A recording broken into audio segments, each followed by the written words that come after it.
Jake Ejercito, malaki ang utang na loob at pasasalamat kay Jacqueline Jose.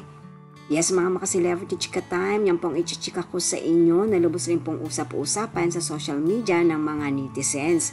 Yes po, sa pagpanaw nga po ni Miss Jacqueline Jose ay naglabasan po ang mga nakikidilamhati at isa nga rin po rito si Jake Ejercito na minsan na rin pong naging kaparte ng pamilya nila Jacqueline Jose.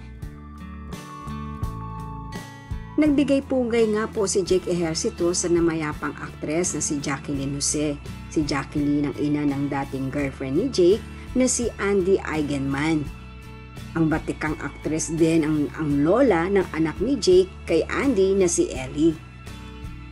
Sa isang Facebook post nga po noong Martes, March 5, 2024, ipinaalam ni Jake Ejercito sa publiko ang sakripisyo at pagmamahal ni Jacqueline bilang isang magulang at lola.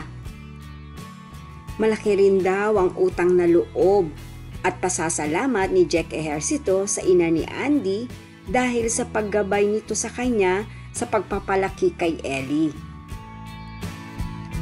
At ayon nga po sa caption nito sa Facebook niya, of her many iconic roles, being grandmother was one she cherished the most, especially to Ellie.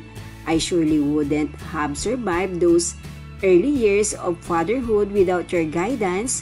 We rolled with the punches together, anything and everything just for Ellie. You've left a void in Ellie's heart that we could only attempt to fill for the rest of our days.